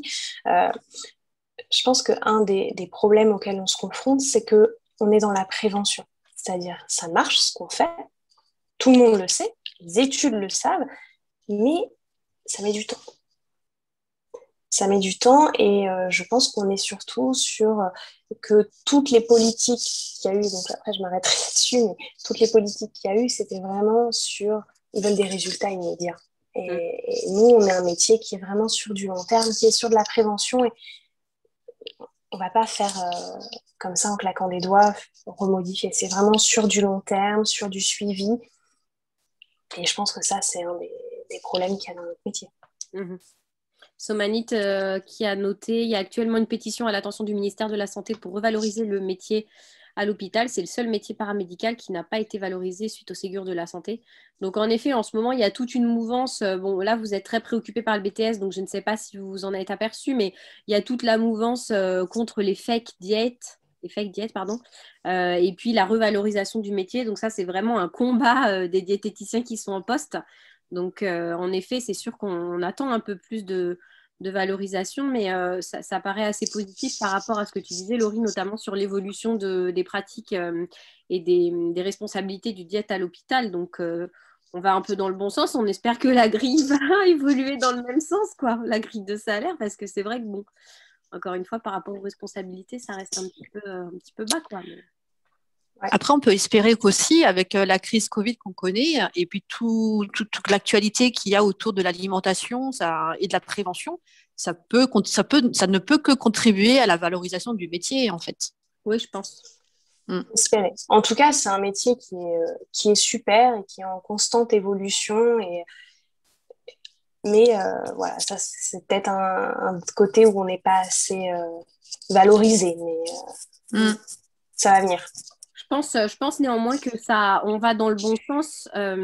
Moi, j'en parle souvent du côté positif par rapport à la nutrition, puisque vous le savez, hein, c'est la matière que j'enseigne.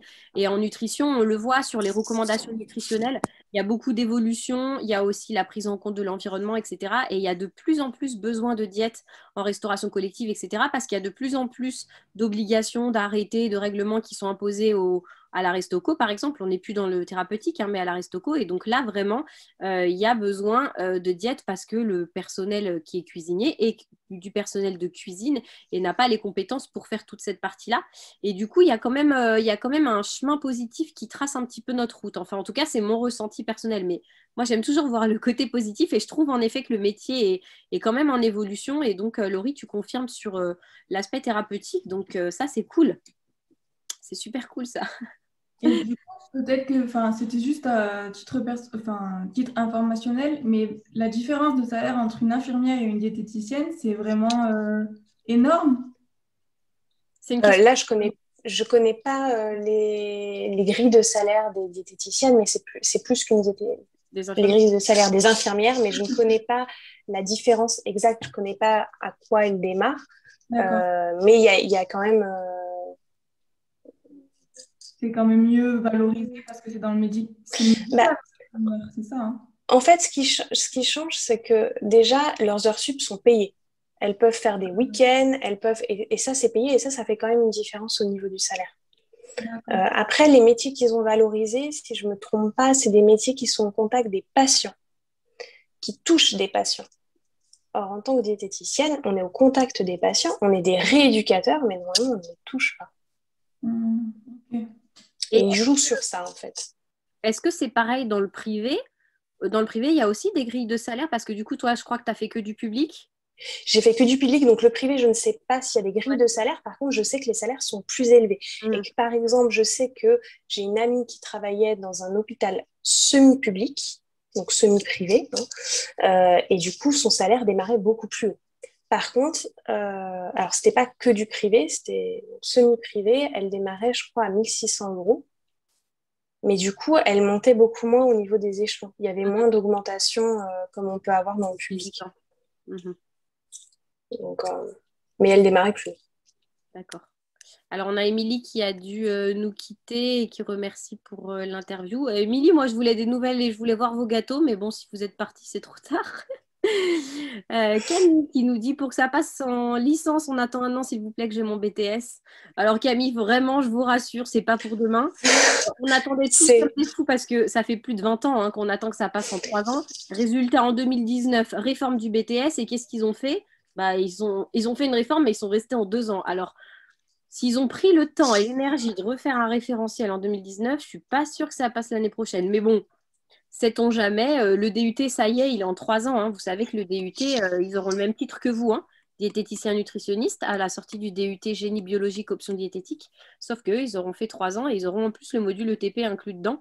Donc voilà, c'est d'autant plus important pardon, de continuer à vous former après. Et Lauriane, c'est quoi l'histoire du BUT alors? Bachelor, BUT, soi-disant, là, ça y est, en 2022, il va y avoir un BUT. Bachelor, c'est le BTS qui change en BUT. Ça sort d'où ça, Marie? Je ne vois pas de quoi vous parlez. Ah ouais, vous n'avez pas vu? Ben, c'était sur tous les groupes. Je suis diététicienne et j'adore manger. Sur les groupes comme ça. Et vraiment, de partout, il y avait marqué BUT. B comme Bernard en diététique. Et c'est justement la revalorisation du BTS en 3 ans. Et le U J'ai pas vu ça. veut dire quoi? De quoi, pardon? Le U et le T, ça veut dire quoi? J'en ai aucune idée. D'accord. Alors, En fait, je ne sais pas si c'est en lien ou pas, mais étant donné que le DUT vient de passer en 3 ans, Mais ça il doit est être ça. probable que les C'est ça, étudiants en qui fait. ont fait un BTS en 2 ans continuent une 3e année en bachelor pour avoir une équivalence de bac+3. Ouais. Je viens de regarder, en fait. C'est en fait ce que tu disais avec le DUT. C'est BUT, ex, DUT, génie biologique, option diététique. Donc, c'est Ah, parce que d'accord. ça Et passe nous, en ils 3 ont ans. clairement Donc, c'est changé ça. de nom. Ouais. D'accord, et ben c'est ça, ok, d'accord. Bon. Ah ouais, et donc il s'appelle bachelor maintenant. On n'appelle plus ça un DUT, on appelle ça le bachelor de l'université technologique. C'est bizarre ça. J'ai pas eu le détail du truc, mais il disait que Ouais, c'était l'ex d'accord. Et du du coup, après le BTS, vous pensez qu'on pourra rattraper, enfin, intégrer juste la 3e année du DUT, BUT ou non? Ah, ça, c'est une bonne question. Ce qui est sûr, c'est qu'il y a plein de possibilités pour faire une 3e année avec des licences pro, des bachelors privés. Je pense qu'il y a du public qui va sortir bientôt. Donc ça, oui. Après, intégrer la 3e année, j'avoue que je ne sais pas, je ne connais pas tout à fait leur Ok. programme, la progression pédagogique, le référentiel, etc. Donc là, Marie, c'est un peu tôt pour répondre à votre question. Comme c'est tout neuf, je ne sais pas encore ce qu'ils ont fait de plus que nous ou quelles sont les différences. Merci. Voilà, mais j'essaierai de travailler le sujet, mais là, aujourd'hui, je n'ai pas la réponse. Par contre, moi, ce que je peux vous conseiller de faire, c'est qu'à la fin du BTS, c'est vraiment, donc, je vous disais de faire des formations, mais la formation ETP est obligatoire maintenant en milieu hospitalier. Donc, c'est vrai que si vous êtes nouvellement recruté, le fait d'avoir cette formation, pour eux, c'est un plus parce que ils n'auront pas à vous la payer, en fait. Donc, c'est vrai que c'est un investissement de votre part, mais je sais que moi, j'ai des collègues qui étaient récemment arrivés, ils leur ont demandé, avant d'être recrutés, de passer cette formation de leur côté. Ah ouais, carrément. Ouais, parce que c'est obligatoire et pour animer des ateliers, ce que vous avez de plus en plus en fait dans les hôpitaux. Donc du coup, il faut vraiment. C'est bon, c'est revenu. Ouais, je commence à avoir une batterie un peu faible. Je ne sais pas combien je suis, mais 20% de batterie. Voilà, en Camille, fait, c'est. en lien avec ça, Camille demande si la formation ETP peut être faite ou non pendant le BTS. En fait, Camille, le souci, Pas. c'est que le BTS, il est déjà tellement énorme que si on se rajoute la formation d'ETP, c'est impossible. Alors, la formation d'ETP, pour avoir la formation, c'est 40 heures au minimum. Sauf que 40 heures, c'est 40 heures officielles d'enseignement. Mais pour avaler et comprendre et savoir réutiliser tout ce qu'on vous donne, il y a aussi beaucoup de travail perso. Laurie, tu connais bien l'ETP, tu veux dire un petit mot par rapport à ça peut-être? Je pense que c'est essentiel déjà que vous ayez une connaissance déjà du BTS. Comme tu dis, ça, je suis tout à fait d'accord. Le BTS, c'est déjà énormément de travail, beaucoup de choses à ingérer. Et l'ETP, c'est vraiment dans la relation que vous allez avoir avec le patient au centre de la prise en charge. C'est aussi important que vous ayez fait vos stages thérapeutiques, que vous ayez un certain recul par rapport aux patients que vous avez vus, avoir vu aussi des ateliers, ça va pouvoir vous aider, différentes prises en charge. Donc, je vous conseille vraiment de le faire après. Après, ça peut être lancé rapidement après le BTS, hein, du coup, oui. parce que même Oui, si oui, tout à fait. c'est en juin, si jamais il y a une session dans l'été, vous pouvez commencer la session. En fonction des organismes, des fois, c'est d'affilée. C'est pas très recommandé, mais ça existe. 40 heures d'affilée. Bon, nous, on va pas vous conseiller ça, mais peu importe. Ou alors, on va l'étaler sur plusieurs mois. Mais du coup, si vous commencez en juillet ou si vous commencez juste après le diplôme en octobre, vous aurez cette formation suffisamment tôt pour ensuite vous lancer dans la suite, quoi. Ce qui est bien, moi, je trouve que c'est mieux quand même de le faire en plusieurs fois. Donc, comme Ah tu dis, généralement, c'est 2 ou 3 fois plusieurs jours. Ça vous permet de digérer, d'intégrer ce qui a été dit, de réfléchir dessus. Et ils peuvent vous demander aussi des petits exercices comme la construction d'ateliers ou votre position par rapport à des patients. Donc, ça peut être dans vos stages, ce que vous avez eu. Mais du coup, ça vous permet quand même de mieux intégrer, de prendre un recul par rapport à ce que vous avez vu, à votre positionnement, de réfléchir aussi. C'est très formateur, c'est hyper intéressant, mais il faut quand même intégrer certaines choses. C'est bien d'espacer un petit peu. Mylène qui demande pourquoi les heures sup des diètes ne sont pas payées. Est-ce que c'est lié au Ségur? Non, non, ça fait des années que c'est comme ça. Bah, parce que c'est des politiques d'hôpitaux qui sont comme ça, mais Je crois que je n'ai jamais vu des heures sup payées chez des diètes, sauf cas très particulier où moi je sais que ça m'est arrivé sur un gros problème de logiciel de l'hôpital où on a dû rester à pas d'heure pour faire les fiches de tout l'hôpital à la main, des régimes, etc. Où là, ça a été très particulier, où ils ont payé, mais sinon... Par contre, comme tu disais, ils sont récupérables en général, normalement. C'est ce que j'allais dire. Après, généralement, vous pouvez les récupérer et dans les gros avantages aussi que vous avez du milieu hospitalier, on n'en a pas parlé, mais c'est que vous avez quand même des plages horaires qui sont assez souples, vous pouvez généralement adapter comme vous voulez, et vous avez aussi pas mal de vacances. Hein. Ce qu'il faut savoir, c'est que vous avez 25 jours de CA donc, normaux, plus des RTT. Et après, si vous êtes sur des hôpitaux sur Paris, de la PHP, il y a aussi des systèmes pour avoir des... Si vous les mettez sur une certaine période, ils vous donnent des jours en plus. Vous pouvez avoir 2-3 jours en plus comme ça. Mais du coup, vous avez pas mal de vacances. Je crois que c'est 14 RTT en plus des 25 CA. Donc, ça, c'est quelque chose qui est aussi agréable. Oui, c'est intéressant. Quand on a des enfants enfin, le premier truc auquel on pense, hein, c'est poser un peu plus de congés pour les enfants. Voilà. Et un autre avantage aussi que tu me disais, c'était les repas le midi qui sont souvent offerts. Voilà, c'est ça. Alors, ça, c'est pareil, ça dépend des hôpitaux. Après, je ne suis pas sûre que ça restera encore hyper longtemps, ça, parce que on est de moins en moins en cuisine quand même, on s'occupe de moins en moins en cuisine. Ça, c'est lié au fait qu'on a des actions en fait en cuisine et que du coup, on est un peu apparenté au personnel de cuisine, donc on peut ne pas payer les repas, mais c'est pas partout pareil. Dans certains hôpitaux, vous pouvez payer vos repas comme tout le monde. Après, à savoir aussi la nourriture du milieu hospitalier, au bout d'un moment, quand ça fait un an que vous la mangez tous les midis, vous allez ramener de temps en temps votre nourriture. L'avantage n'en est plus un, c'est ça. On va pas débattre sur ce sujet, mais ok. On s'en fout. D'accord. Petite dernière question par rapport à cadre de santé, enfin cadre des diététiciennes. Est-ce qu'il faut avoir une certaine année d'ancienneté? Est-ce qu'il faut... Enfin, c'est quoi exactement le parcours? C'est-à-dire que j'imagine qu'on ne peut pas, une fois avoir le BTS diététique, passer directement le diplôme pour être cadre, quoi, si? J'en ai aucune idée. Là, je ne sais pas. En fait, j'ai jamais vu ça. Après, je ne sais pas si c'est possible ou pas. Généralement, c'est quand même quelques années en tant que diététicienne et après, une volonté de changer un petit peu, certainement d'augmenter aussi un petit peu le salaire. Voilà. En tout cas, c'est un vrai diplôme et c'est l'école des cadres qui a à faire pendant 1 ou 2 ans. Okay. Camille nous dit que c'est un diplôme de la fonction publique. Ouais. Et à la PHP, c'est vraiment l'école des cadres. Donc, elles vont toutes à la même école et l'école était située à la Pitié-Salpêtrière. Et c'est un concours. Oui, c'est ça, c'est un concours. Hein, la fonction publique, c'est ce concours, je crois. D'accord. Ok. Est-ce que vous avez d'autres questions? Oui, bonsoir, j'ai une petite question. Bonsoir. Est-ce que vous avez des recommandations pour avoir des conférences, etc. Je sais que je suis inscrite sur UP Conférences, ce genre de choses.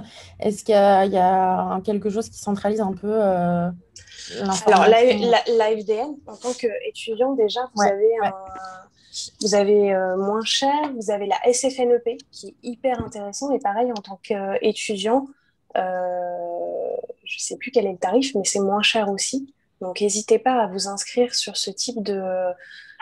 la SFNEP, c'est là où tout le monde va. C'est vraiment super, super intéressant.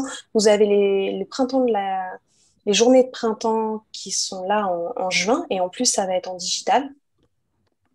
Et après, c'est vraiment en novembre, fin novembre, où là, vous avez 3 jours. SFNCM, maintenant, pardon. Anciennement Oui, SFNEP. C'est dur à dire, hein. Moi je connais aussi, mais j'arrive jamais à le dire. En newsletter aussi, il y a le CERIN, CERIN. Ça, il y a plein de newsletters différentes, je vous l'ai mis dans le chat. Okay. Et ils envoient des lettres des mails, pardon, avec pas mal d'infos et c'est assez intéressant. C'est très accessible, hein. C'est pas des trucs trop techniques, c'est pas trop tourné pâteau, mais en tout cas, c'est assez intéressant. Après, il y a top. l'ANSES. Ouais. Et sinon, L'ANSES, c'est déjà moins bon. Les rapports, ouais, c'est un peu on plus. a juste envie de les faire, mais Mais néanmoins, c'est un outil indispensable pour les diètes. C'est là où il y a tous les. voilà. Il y a aussi l'INSERM là qui va faire quelque chose au mois de juin. Je me souviens plus trop exactement. Je sais que je me suis inscrite. Ça sera sur YouTube, mais je le mettrai sur le site de Forméa, Lauriane, si vous voulez Oui, bien. oui, je veux bien, merci. C'est sur 2 journées. C'est retransmis sur YouTube et c'est par l'INSERM en fait. Très bien. Merci de l'info. Je veux bien en effet que vous fassiez passer. C'est parfait. J'ai une dernière petite question pour reprendre un peu l'aspect Covid et changement de. Enfin, on voit beaucoup de changements de consultation. Je sais que j'ai vu des dermatos à distance, des naturopathes à distance parce qu'on s'adapte voilà, à la situation. Le métier de diète, c'est vachement un métier de contact où le patient se livre, etc. Est-ce que vous pensez quand même que dans un futur où potentiellement on serait obligé de travailler à distance, est-ce que ça marcherait? Est-ce que les patients adhéreraient à ce concept-là? Alors, vous, pas forcément parce que vous êtes en hôpital, mais peut-être pour des libéraux ou est-ce que ça pourrait évoluer dans ce sens où c'est pas trop voué à évoluer comme ça à distance? Alors, du coup, je vais rebondir sur une question, Lauriane, que tu allais me poser. Mais donc, moi, en fait, maintenant, je ne suis plus en milieu hospitalier. Je suis partie depuis 2 ans parce qu'en fait, mon mari a trouvé un boulot à l'étranger. Donc là, en fait, je suis à Bangkok. Ok. Donc, du coup, pour répondre à votre question, Ouais. j'ai en fait ouvert un cabinet en ligne. Alors, les patients adhèrent, pas tous, mais j'ai quand même des patients qui viennent régulièrement. Donc, ça marche. Après, je pense que c'est un changement de mentalité et je pense que le Covid va aider là-dedans. Ça va aider justement à développer des outils digitaux. Et dans les hôpitaux, ils font aussi des consultations. Ils font des consultations à distance, ils font de la téléconsultation, notamment pour des patients qui ont du mal à se déplacer. Des patients en neurologie, où des fois c'est compliqué, ou des fois en cardiologie, ils commencent à développer la téléconsultation. Et je pense que ça va vraiment se développer beaucoup plus dans le futur. C'est Là, tout en à fait fait, possible. ouais, je rebondis sur le fait que c'est vrai, comme vous disiez, Elodie, avec le Covid, toutes les pratiques de tous les métiers sont en constante évolution. Et tout au début du Covid, il y a l'ANSES qui a sorti un guide de téléconsultation diététique. Donc, le but, en fait, c'était d'expliquer un peu aux diètes comment on peut faire ça, enfin, des consultations bien menées, etc., en visio. Donc, en clair, oui, c'est possible. Moi, sincèrement, j'y crois beaucoup. Je pense vraiment que c'est une part de notre métier à l'avenir pour les libéraux, parce que les libéraux, ils font du cabinet, mais ils font aussi du domicile. Ça évite, D'accord. dans un premier temps, quand on se lance, le fait d'avoir un domicile, ça permet de limiter beaucoup les charges parce que quand on a un cabinet, on doit payer la location, etc. Ça coûte très cher et donc souvent les diètes commencent en domicile et ça marche pas trop mal le domicile. Et je pense que la visio, ça va vraiment vraiment se développer et en tout cas, c'est autorisé dans notre pratique. Donc ça, c'est aussi un truc qui est important parce que autant il y a des choses qui se font pas, mais il y a aussi des choses qui se font. Et là, en l'occurrence, nous, on a l'autorisation de faire des diètes en téléconsultation. Donc après, en effet, il faut que le patient adhère, etc. Et ça, c'est tout un autre travail. Mais finalement, on a aussi ce genre de problématique, même quand on est en présence de la personne, parce que quand on est en cabinet, qu'on reçoit quelqu'un, on peut aussi avoir quelqu'un qui n'est pas forcément réceptif, qui va avoir du mal à se livrer sur ses contraintes, ses pulsions, ses soucis, etc. Donc c'est un autre mode de travail, mais je pense sincèrement que ça va faire partie de l'évolution du statut de libéral, en tout cas. Pour rebondir un peu dessus, Et c'est du coup, moi aussi, et du coup, les patients que j'ai majoritairement, c'est les patients qui ont des cancers. Donc en fait, qui ont du mal à se déplacer ou qui sont fatigués, et du coup, qui vont adhérer aux visioconférences parce que justement, ils peuvent rester de chez eux et ça leur permet de ne pas sortir, de ne pas être épuisés après une consultation. Donc en fait, ils y gagnent. Élodie, Et c'est des patients que vous aviez avant de partir à l'étranger ou vous avez créé votre patientèle un peu à distance ou comment vous avez fait? J'ai créé ma patientèle à distance. Ça n'a à rien à distance. voir avec. Mais par contre, du coup, ouais, je suis dans plusieurs réseaux et notamment dans le réseau Oncodiète. D'accord. Ok. Aujourd'hui, c'est vrai que les diètes, et quels que soient les métiers d'ailleurs, avec tous les réseaux sociaux et tout, on est vraiment tous, dans toutes les professions, on est très présents sur les réseaux. Et donc, si vous vous baladez, mais je pense que vous le savez déjà, hein, tous les diètes en libéral ont leur page Facebook, ont leur blog, ils postent des articles, ils postent des interviews où ils font la cuisine, enfin des vidéos, pardon, où ils font la cuisine, etc. Et ça permet de dynamiser et c'est ça qui va vous permettre d'agrandir votre panel de patients parce que quand vous faites des choses qui leur plaisent, en fait, ils vont s'attacher un petit peu à vous, à vos pratiques et ils seront davantage enclins à vous suivre en fait et à vous faire confiance dans la prise en charge. Donc ça, c'est vrai que c'est des outils qu'on n'avait pas l'habitude d'utiliser avant, mais aujourd'hui, on limite le site internet du diète, il est vraiment obsolète par rapport à la présence, par exemple, sur les réseaux sociaux. Ça, c'est vraiment quand on est en libéral. Hein. Attention, quand on est en salarié, ça n'a rien à voir. Hein. Mais quand on est en libéral, maintenant, c'est incontournable. Hein. Il faut être sur les réseaux, il faut animer, il faut montrer qu'on est là, etc. Et c'est ça qui va nous permettre de gagner un petit peu de patientèle. Et du coup, quand vous dites j'appartiens au réseau, donc en codiette, comment on fait pour appartenir? Enfin, c'est une bonne question, ça. Alors, les réseaux, du coup, ça, c'est quelque chose que vous développez quand vous êtes en libéral. Hein. Ce n'est pas quelque chose que vous allez développer en milieu hospitalier. Ça dépend des réseaux. Vous avez des réseaux qui vont demander que vous assistiez à une formation, d'autres qui vont demander que vous ayez certaines formations. Donc, c'est le cas du réseau Oncodiète. Je peux en faire partie parce que j'ai la formation en nutrition clinique et métabolique qui est aussi la en nutrition artificielle et qui développe beaucoup, en fait, le côté, justement, oncologie, chirurgie. Donc, c'est pour ça que je peux être dans ce réseau-là. Et qu'est-ce que ça apporte? Bon, là, on n'est plus du tout sur le thème du jour, mais c'est pas grave. Qu'est-ce que ça apporte d'être dans ce réseau-là? Du coup, il y a des patients qui passent par ce réseau-là pour te trouver en consultation, c'est ça? C'est ça. En fait, on s'engage à faire un prix pour ces patients-là. Donc, au niveau de la consultation, on ne dépasse pas 40 € la consultation. Et en fait, du coup,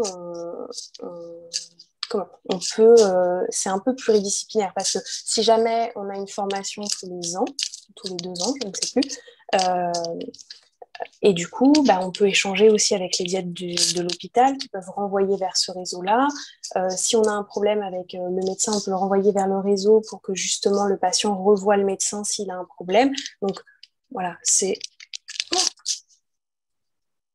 T'es encore là, oui, je crois. Ouais, il me reste 10% de batterie, je suis désolée. Ou alors, je ne peux pas brancher mon téléphone et mettre les écouteurs. Vous risquez de m'entendre un peu plus loin, mais je vais tester. Est-ce que vous m'entendez? Oui, très bien. Vous m'entendez ou pas? Oui, oui, très bien. Ouais. Voilà, du coup, les réseaux, c'est quelque chose à développer, mais c'est très variable de ce qu'ils peuvent demander. Des fois, ils demandent des frais d'admission en fait au réseau. Des fois, c'est des formations. Alors, la formation peut être gratuite ou la formation peut être payante. Certains réseaux vous demandent de payer une formation à 170 €. Donc, voilà, il faut voir qu'est-ce que ça peut vous apporter. Est-ce que c'est aussi quelque chose que vous maîtrisez par rapport aux patients qui vous intéressent? La FDN, hein, c'est le plus connu, il a son propre réseau. Vous pouvez être diététicien de la FDN et quand les patients vont chercher un diète, ils peuvent passer par là pour vous trouver, par exemple. Mais il y en a une quantité astronomique, hein, des réseaux. Ça peut être des réseaux spécialisés dans des pathos ou ça peut être des réseaux aussi régionaux ou départementaux éventuellement. Ça peut être, et en général, ce sont des réseaux pluridisciplinaires, comme disait Laurie, où le patient va être pris en charge par un diète et puis par un coach sportif, par exemple, par un médecin, etc. Et c'est vrai que c'est des choses qui sont assez intéressantes. Et quand vous appartenez à un réseau, vous avez pas mal d'infos, vous avez des webinaires, vous avez des journées de formation. Parfois, c'est gratuit, parfois, c'est payant. Mais voilà, il y a des choses intéressantes. Donc ça, c'est sympa. Alors, Mylène, du coup, à choisir entre salarié en hôpital et en libéral, quel est votre choix? C'est 2 métiers complètement différents. Là, moi, j'ai pas vraiment le choix. En fait, je suis mon mari. Donc, c'est vrai que du coup, c'était l'occasion de monter un nouveau projet. Et comme je vais encore redéménager à l'étranger, donc je peux plus travailler en milieu hospitalier. Mais le milieu hospitalier, c'est génial. Après, chaque métier est différent. Chacun va avoir ses plus et ses moins. Donc, ça correspond aussi un petit peu à je pense, votre vie, ce que vous voulez, ou vos projets familiaux. Enfin, voilà, ça s'adapte. Là, moi, mes projets, c'est vraiment de développer ma patientèle en ligne et aussi développer des formations donc, que je faisais déjà, mais du coup, développer ce côté formation, peut-être même prof au niveau de BTS diététique. Enfin, voilà, ça dépend après de vos envies, des opportunités aussi qui s'offrent à vous. Il y a plein de choses à faire dans ce métier et c'est ça qui est génial. Comme je disais la dernière fois, souvent quand on se lance dans le BTS, on a un projet pro bien déterminé. Et en fait, au fur et à mesure de l'avancée et de notre connaissance du métier qui se développe, et ben, en fait, notre projet, il évolue. Et puis ensuite, une fois qu'on est diplômé et qu'on se lance dans la vie, et ben, c'est pareil, c'est en constante évolution. Il y a tellement de choses à faire que ça, c'est vraiment un côté hyper sympa, quoi, de pouvoir faire évoluer ses activités en permanence. Alors, c'est Elodie qui voulait dire quelque chose ou non? Il y a quelqu'un qui voulait prendre la parole, je crois. Non, excusez-moi, c'est à nouveau Mylène. En fait, il y a une autre question qui vient du coup. C'est vrai qu'au départ, je voulais absolument, après le BTS, me dire je veux être en libéral. Après, c'est vrai que ça change. La question est de savoir, est-ce qu'il est fortement conseillé d'être salarié dans un hôpital pour avoir un maximum d'expérience pour ensuite se lancer en libéral et pas l'inverse? Enfin, est-ce que ça serait conseillé de faire dans cet ordre-là plutôt que se lancer directement en libéral? Moi, je vous conseillerais de faire ça parce que c'est hyper formateur. Ce que vous allez voir en milieu hospitalier, vous allez voir plein de choses. Vous avez l'occasion aussi de voir plein de services différents, de voir des manières de faire différentes. Donc, en fait, le fait de voir une collègue, comment elle va présenter les choses, vous allez peut-être prendre des petites choses qu'elle va avoir, des choses que vous allez voir aussi en stage, mais là, ça va être beaucoup plus poussé. Vous pouvez échanger avec des collègues sur certaines pathologies, certaines visions que vous avez. C'est très formateur. Voilà, si vous avez l'occasion, vraiment, commencez par l'hospitalier et après, dirigez-vous vers du libéral. D'accord, ok. Ce qui est difficile dans le libéral, c'est qu'en effet, on est très seul. Donc aujourd'hui, ça change un petit peu, mais je vous donne mon exemple. Moi, j'avais un cabinet en centre-ville de Toulouse et j'étais hyper seule, quoi. C'était le début, j'étais diplômée depuis, je ne sais plus trop, 4-5 ans, je crois. Je me suis retrouvée dans mon cabinet avec mon petit bureau, ma balance, mon ordi, et voilà. Et c'est bizarre en fait, c'est difficile déjà parce qu'on ne l'a jamais fait, donc au début c'est compliqué. Et puis quand on a des questions ou des choses, c'est quelque chose, enfin voilà, une activité où on est assez seul. Donc après, c'est à nous justement de faire toute cette démarche d'échange via les réseaux sociaux, via les réseaux comme Laurie parlait tout à l'heure, d'échange de pratiques avec d'autres diététiciens, etc., etc. Mais c'est vrai que c'est tellement formateur d'échanger avec d'autres que voilà, c'est le petit côté négatif, mais encore une fois, comme disait Laurie, il y a du plus et du moins dans tous les métiers de toute façon. Donc dans le libéral, c'est vrai que ce côté-là est un petit peu plus difficile, ce qui peut être super aussi quand on se met en libéral, mais je ferai intervenir un diète en libéral exprès, hein, en interview diète prochainement. Ce qui est intéressant aussi, c'est plutôt d'intégrer une maison de santé avec des professionnels qui ont envie de développer quelque chose de pluridisciplinaire. Ça se voit des fois si vous faites les petites annonces, cabinet, maison de santé avec, je ne sais pas moi, un ostéopathe, un médecin, une sage-femme, recherche diététicien. Et eux, ils cherchent un diète justement pour essayer de faire quelque chose de cohérent et proposer des prises en charge où le patient pourrait tout trouver au même endroit, faire justement de l'ETP, parce que l'ETP, ça se fait aussi en libéral. Et là, du coup, notre métier, il prend encore plus de sens que d'être tout seul dans son coin sans pouvoir discuter avec le médecin, avec toutes les autres personnes et puis même faire des ateliers tout seul dans son coin, c'est pas évident non plus.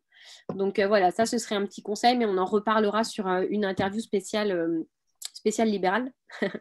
Mais voilà, bon, c'est vrai que c'est un petit désavantage du libéral, mais il y a plein d'autres avantages aussi. Merci pour vos conseils, avec plaisir, Mylène. D'accord, alors est-ce que vous avez d'autres questions peut-être qui vous sont venues? Non, c'est bon. Camille, est-ce qu'on a répondu à toutes vos questions? Oui, c'est parfait. Ouais, super, ça c'est cool. N'hésitez pas. Hein. Comment? Ah oui, n'hésitez pas. Ouais.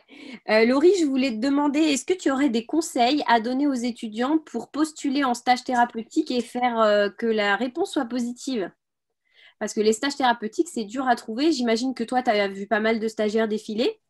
Est-ce que tu as des conseils sur ça? C'est dur, hein? Ça, alors moi, je vous conseillerais d'envoyer des CV partout parce que même, moi, à l'époque, j'ai dû aller à l'autre bout de la France parce que c'était impossible de trouver Enfin, à l'époque, je sais pas si c'est toujours le cas, tu me diras, mais j'étais dans une école privée, en fait. Et du coup, en fait, ils disaient, non, on prend que le public, que le public. Ouais, ça arrive. Et du coup, j'ai l'impression que c'est un peu plus ouvert maintenant. Moi, je sais que à la Pitié-Salpêtrière, alors,